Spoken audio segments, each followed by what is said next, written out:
I used to frequently purchase iPhones, video game systems, TVs, and many other items on Facebook Marketplace, then resell them on Craigslist and Facebook Marketplace to make a profit. I've been doing this for years as a side job, and I've learned a lot along the way. Hello, I'm Mark. I saw your ad about the car. Is it still available? I usually try to resell iPhones because they seem to have the highest profit margin. On one occasion, I got an iPhone X for $155. This was over a year ago, so it was a very good deal. You'd be surprised how low the prices you can negotiate from these people if you try. Most people might reject such ridiculous offers, but many just want quick cash, and they'll sell it to the first person who contacts them. So I took full advantage of it. Anyway, I had listed that iPhone X for sale at $300, and I wrote in the description that I would consider best offers. Usually this phone sells quickly, so I wasn't too worried about rejecting offers less than $300 because most of the time I could sell it within a week at the original price if I just waited. Just an hour after I posted the listing, someone contacted me who was interested in the phone. Hi, I'm interested in the iPhone. Can we meet tomorrow? They asked a few questions and planned to meet the next day in the late afternoon after they got off work. A few hours before the meeting, they messaged me and asked if I could come directly to their house instead of meeting at Walmart like we had planned before. I was immediately wary of that request, but I still asked them for their address so I could put it into the GPS app on my phone to see how far it was. They were only about 20 minutes away, which wasn't too far actually, and they were willing to pay the full $300 for the phone. So I decided to go for it. I told them I could deliver the phone to their house, and that was fine. I just told them to let me know what time I should come. They thanked me excessively and kept telling me how I was a lifesaver and how grateful they were to me for helping them. They then asked if I could come at 7:30 p.m. and they would definitely be home by then. I agreed, but I didn't like that they wanted to meet so late. I had to get up for work the next morning at 5 a.m. and I like to have some alone time at home and get some time to myself before I have to sleep. When they initially said we could meet after they got off work, they said late afternoon. So I expected it to be between 4:30 to 6 p.m., maybe at the latest, but I still went along with it because I really wanted to sell the phone. This woman didn't live in a neighborhood. She lived on a street off the main road in town. She definitely had neighbors, but the area had a somewhat rural feel to it. Around 7:20 p.m., I left because I wanted to make sure she would be there when I arrived. I told her when I was on my way and that I would arrive in about 20 minutes.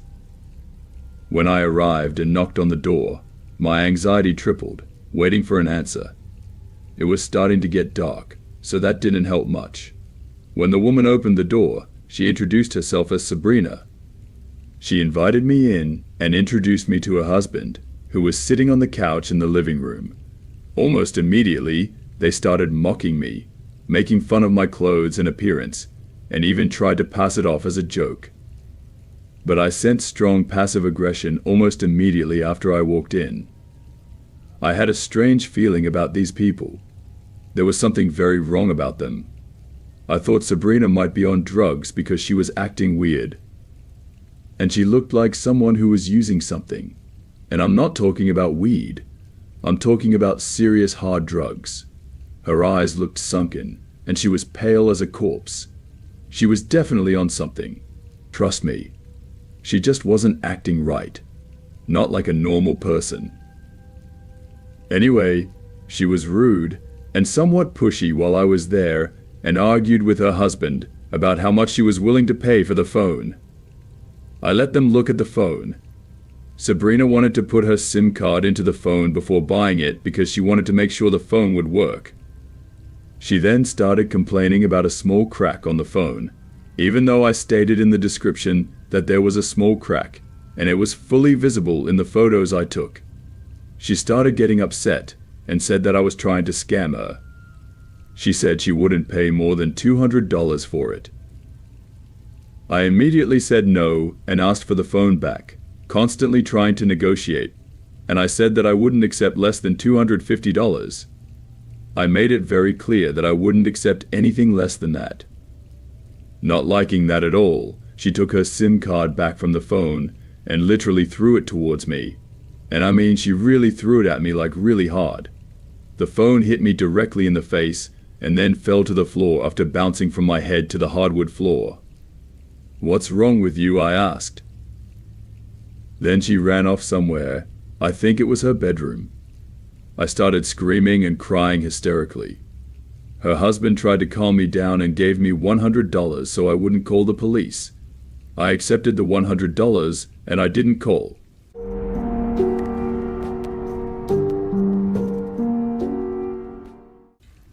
I am a man in my 30s hailing from a small town, and I have a chilling tale to share about my encounter with the unpredictable world of Craigslist. It all started when I decided to sell my US television set on the website. The TV was nothing extraordinary, just a modest entertainment center, but I thought it might catch someone's interest. Little did I know that the simple act would spiral into a horrifying ordeal that still sends shivers down my spine. The first sign of life from the other side of the screen was a message from a woman who seemed quite keen on the entertainment center. "Hi there. I saw your TV listing. Is it still available?" she messaged. We exchanged a few messages, and soon enough, we had arranged a time for her to come over and inspect the item. The plan seemed straightforward enough. We agreed on 7 o'clock, and I made sure everything was ready for her visit. As the clock neared 7, I waited with anticipation. But as the minutes ticked by, there was no sign of her. Confused, I decided to text her to see if she was still planning to come. After what felt like an eternity, I finally received a response just when I was about to call it a night. "So sorry. Can I still come over?" she apologized. Being a night owl, I thought, why not? Let's give it a shot, even though it was already 10 p.m. As you can imagine, the 10 minutes she said she would take to get there turned into 20. I began to question whether I was wasting my time when another text message arrived. "Just pulling up now," she messaged. My curiosity overcame me, even though she said she was just pulling up. A mixture of anticipation and caution filled me as I made my way to the front door. My heart skipped a beat as I approached the door. Not only was the woman there in my driveway, but her car also had 4 or 5 additional occupants. "Who are they?" I asked, feeling a knot in my stomach. "They all want to see the entertainment center," the woman explained in a casual manner. "I don't know about you, but having a bunch of strangers break into my house wasn't in the plan." I firmly informed her that only she could enter to check out the TV. I wasn't even sure I wanted her to enter my home at that point. "I'm sorry, but I can't allow everyone in," I stated firmly. Despite her insistence, she might understand. So I told her no. I was surprised to see the woman lose her composure and become angry at my choice. "This is ridiculous. You're not being very accommodating," she snapped. She had the goal to accuse me of not living up to my Christian obligations. Let me tell you, putting myself in danger wasn't part of being a good Christian. As you might imagine, I locked all the doors because I was uneasy and went inside my house for protection. With my heart racing, I couldn't help but glance out the window. One of the guys who was with her made the odd decision to relieve himself at the end of my driveway, which made things even more bizarre. It looked like a scene from a horror film throughout. They eventually got back in the car, and with a screech of tires, they all drove off into the night. I couldn't believe it. It was like a nightmare had abruptly ended when I considered what might have occurred if I had allowed them inside. I couldn't help but shudder. I learned a valuable lesson about using Craigslist to transact with strangers after that terrifying incident. I made sure to exercise extra caution and follow my gut instincts going forward. Simply put, you can never be sure who is lurking in the online world shadows on the other side of that screen. Therefore, keep my story in mind. If you ever find yourself selling something on Craigslist, be wary, establish boundaries, and resist pressure to jeopardize your safety. After all, it's preferable to be branded a bad Christian than to experience a real-life horror story.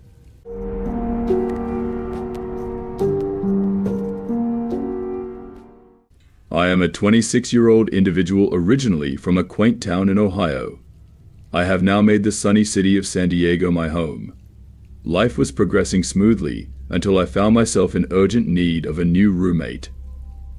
My search led me to Jane, a 23-year-old Floridian who, like me, was a newcomer to the city. I discovered her through numerous Craigslist ads. Intrigued by her unconventional personality, I decided to take a risk, hoping that her unique character would bring some excitement to my life. Little did I know that this decision would plunge me into an unending nightmare. Jane moved into our apartment, and it didn't take long for me to realize that she was peculiar. She had an uncanny ability to completely disregard personal boundaries. She would rummage through my refrigerator without asking and consume my food. "Hey, do you mind if I grab a snack?" Jane asked, already halfway through my leftovers. She thought it was perfectly acceptable to use my laptop in my room when I wasn't there, often spending hours on plentyoffish.com with no regard for my privacy. To add to the annoyance, she had a habit of barging into my room at the most inconvenient times and yelling out the most absurd things. "Sorry to bother you, but have you seen my purple socks?" Jane shouted as she burst into my room while I was working. All this happened within the first week itself. As time passed, Jane's strange behavior only escalated. She began to associate with some questionable characters she met at her workplace, Subway. This group included her boyfriend, who had just been released from prison, and his 4 friends. They weren't genuinely interested in Jane, they were merely amused by her naivety and the fact that she would buy things for them. Their presence only exacerbated her eccentric behavior, as she was constantly seeking their approval and attention. One of Jane's habits that bothered me the most was her tendency to leave the window slightly open. She explained that she kept losing her keys.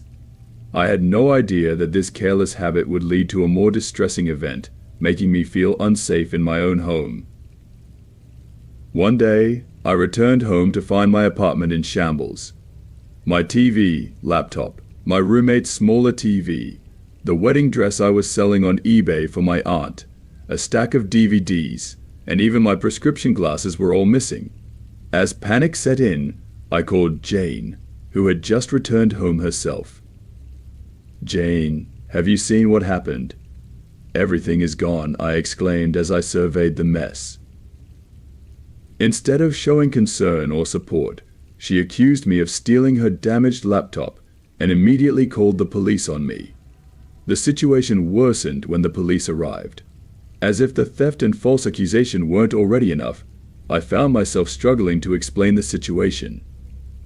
Even after it was clear that her so-called friends had taken advantage of her forgetfulness about the unlocked window. It was shocking to see how Jane had managed to twist the situation. However, to my surprise, the police quickly saw through her deception. They warned me against finding roommates on Craigslist in the future. Recognizing her instability, they noted down the items that had been stolen and then left me to deal with the aftermath. Driven by anger and a sense of betrayal, I confronted Jane. I yelled at her for the chaos she had caused in my life, pointing my finger at her face in a fit of rage. Just as my rant reached its peak, to my horror, the police entered. I was worried that things had taken a turn for the worse. Fortunately, the police had already figured it out. They shared my annoyance and were aware of the manipulation taking place. They noted the stolen goods and then left me alone after a brief conversation with Jane. In a desperate attempt to reclaim what was rightfully mine, I devised an improvised plan. I lied to the burglars, concocting a story about hidden cameras in the apartment. I threatened to withhold the video from the police if they didn't return my stolen property. "Listen, I've got everything on tape. You better return what you took, or the cops will have a field day," I said with a confidence I didn't entirely feel. Amazingly, my bluff worked.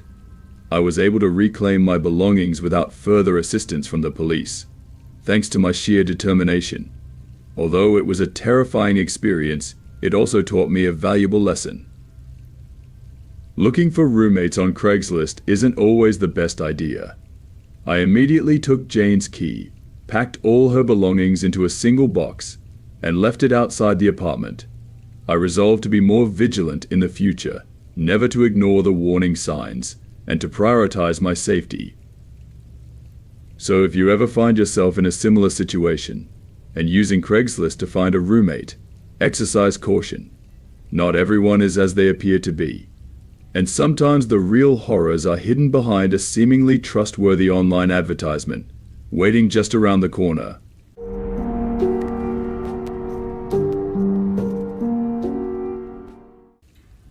One day, I was browsing Craigslist out of sheer boredom. I wasn't looking for anything specific, and at that time I didn't even know that people used Craigslist for dating or meeting new people and making friends or anything like that. But after doing some research, I found out that it definitely exists. I was very bored and quite lonely, so I started looking through the listings. There was a guy named Tom who was very handsome. He said he was 32 years old. I myself was 34 years old at the time, so we were around the same age. I wasn't looking for anything specific. I'm a very laid-back person, so I usually just go with the flow of whatever happens.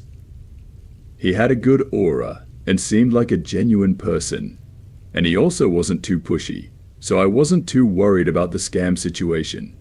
He was clearly attractive though, and I liked everything about his profile, so I gave him a chance. "Hi, I'm Tom. Nice to meet you." We started talking, and eventually, he got my phone number. We talked for a few days through text messages and calls. This also turned out to be positive, because he lived less than 10 minutes from where I lived. He asked if I wanted to go out that weekend to the nearest bar on Saturday. I said yes, and we continued to talk. Everything progressed quickly, and we very quickly moved from friendly conversation to very flirtatious conversation. On our first date at the bar, when we met on Saturday, everything went well. We talked casually, got a bit drunk, had good food, and I had a lot of fun. I definitely liked this guy, and I had feelings for him. Then, towards the end of the night, just before we were about to part ways, I got a message from a random number saying, and I quote, "Stay away from my man. You better not be there with him when I get there." I was very confused. I showed him the message I received. He dismissed it as if it were irrelevant, and he didn't know what or who it was. Then he became very awkward and started acting suspicious, like he wanted to leave right away. Just before we were about to part ways, his girlfriend showed up. "Yes," I said, his girlfriend. He had a girlfriend this whole time. I was quite angry, and I had been drinking, so I didn't hold back from this woman at all. She started screaming at him and calling me various names and saying rude things to me. I started shouting back at her, and I guess she didn't like it because she actually took off her shoe and threw it in my direction. Then she started attacking me with her bag and hitting me, pulling my hair, and beating me up badly. "What are you doing with my man, you homewrecker?" I tried to defend myself by grabbing her hair, but before I could, I fell to the ground and hit my head on the concrete. I had to go to the hospital because I was almost unconscious. That night was a big mistake. I still can't believe I was ever in that situation in the first place. I'm a very calm, friendly, and polite person, so the whole thing was very out of character for me, if you will. I didn't even know how she found out about us, or even how she knew we were at the bar together. I'm glad she found out before I got too involved with this guy and got more heartache than I already got. She eventually got arrested that night and charged with assault. I walked away without any charges or time in jail at all. I just went away with a severe concussion and a big reminder of why I'll never meet random strangers from the internet again. I now have a fiancé, and we've been together for over 5 years, and we're getting married next year. We plan to start a family soon, and I've never been happier. This is just one of the stories I like to tell when warning people about the dangers of the internet and meeting unknown strangers. You never know what someone's true intentions could be. Things could have been much worse for me that night.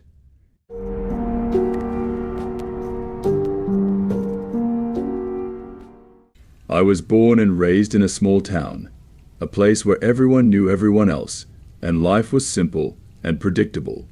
However, life had other plans for me, and I found myself moving to the big city, a place teeming with life, noise, and endless possibilities.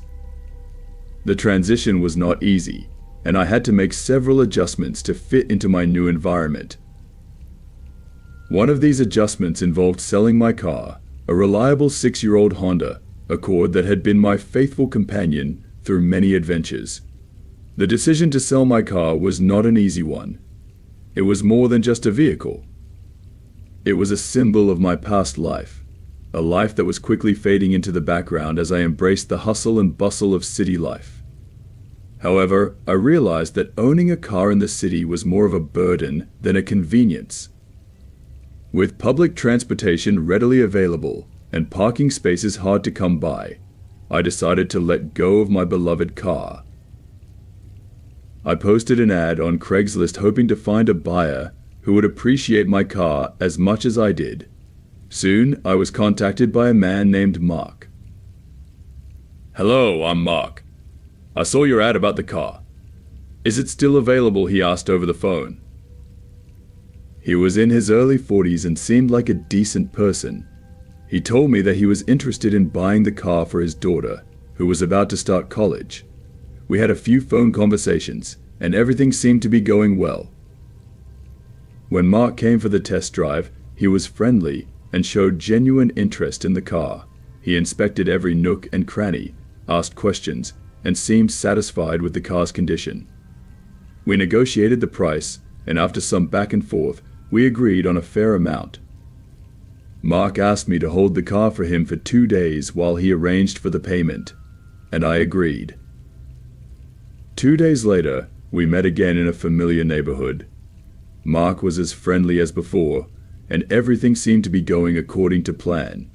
We took the car for one last test drive, and then it was time for the payment. Mark handed me a cashier's check from Chase Bank. "I suggest we go to the bank together to cash the check and transfer the title," I suggested. But Mark's demeanor suddenly changed. He became hesitant and seemed nervous. We were parked by the side of the street, discussing the bank visit, when Mark asked to inspect the car one more time. I agreed, and as we both stepped out of the car, Mark suddenly jumped back into the driver's seat and sped off, leaving me standing on the sidewalk shocked and confused. Panic surged through me as I watched my car disappear down the street. I turned to the bystanders pleading for someone to call 911. A kind stranger dialed the emergency number, and I quickly explained the situation to the dispatcher. As I was talking, a police car pulled up nearby, and I flagged them down. I got into the back of the police car and gave them all the information I could remember about my car and the man who had stolen it. The officers reassured me that they would do everything they could to find my car, but unfortunately, the thief managed to get away. In the following weeks, I had to deal with the aftermath of the theft. I filed a police report, contacted my insurance company, and tried to come to terms with the loss of my car. I was frustrated and angry with myself for letting my guard down and allowing this to happen. 3 months later, just as I was about to receive compensation from my insurance company, I received a call from the police. They had found my car 3 states away. It turned out that Mark had been part of a car theft ring. He had stolen my car and sold it to another man who had then sold it to an unsuspecting buyer. The police arranged for all of us to meet at the station. The man who had bought my car from the thief agreed to return the car to me, and the thief agreed to refund the money to the buyer. In the end, I did receive compensation for my car, but the whole ordeal left me feeling stressed and demoralized. Despite this experience, I continued to buy and sell cars on Craigslist. However, I learned a valuable lesson from this incident. Now, I always make sure to take a photo of the buyer's driver's license at the beginning of every meeting.